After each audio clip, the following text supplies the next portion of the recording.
Fala, Cegatina, começando mais um vídeo aqui no canal CRB Minha Paixão. Antes de mais, deixa o like, se inscreve no canal, é muito importante.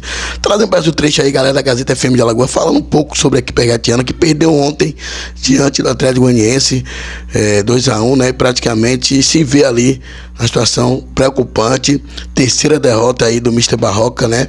E praticamente para esse jogo aí diante da equipe do Curitiba, se vê ali pressionado, isso mesmo, porque o CRB tem que dar uma resposta já para o jogo de quinta-feira. Também falar um pouco sobre o jogador da base regatiano aí, jogador de 17 anos, que assinou seu primeiro contrato aí, né, como profissional, com a camisa regatiana aí, Luiz Miguel, né? Luiz Miguel, 17 anos.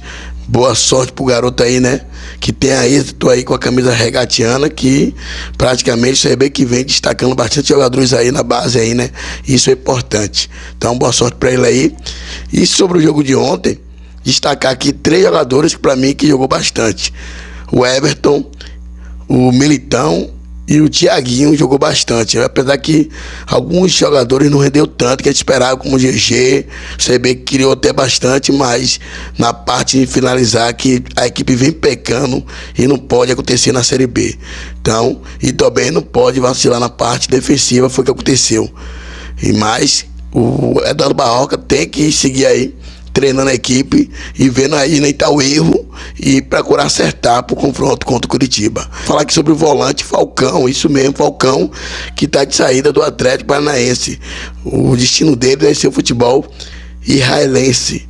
Então, podia ser uma boa para o CRB, né, galera? Mas jogou bem no CRB, gostei muito do Falcão no CRB, né?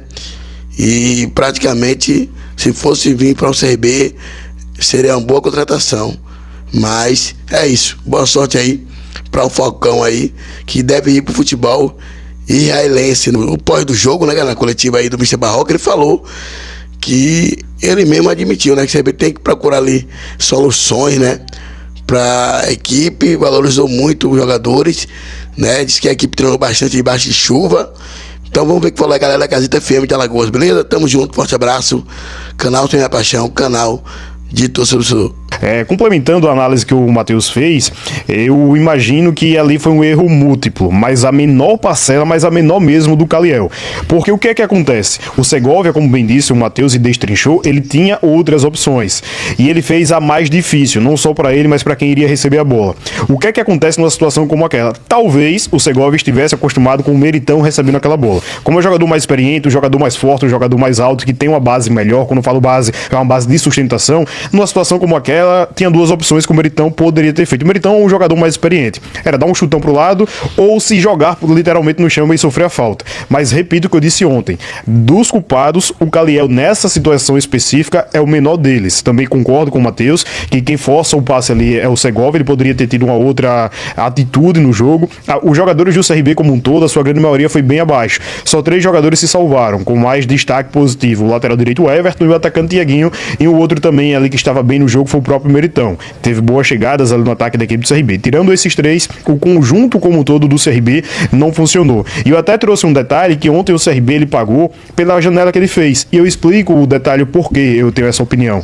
O CRB ele fez contratações que eu acredito que todo mundo que está aqui comunga da mesma opinião. Que são jogadores que até o final da temporada, até o final da Série B, devem agregar. É o fato do Giovani, é o fato da Belmonte, é o próprio Christopher, que entrou bem na minha visão no jogo de ontem, mas são jogadores que não estavam prontos, não estão prontos, melhor dizendo. O Danielzinho não pôde jogar ontem por um motivo particular. Naturalmente, o substituto seria o Giovani. Mas por que o Eduardo Barroca não coloca o Giovani? Porque ele não tem condições, ele não aguenta jogar 50, 60 minutos.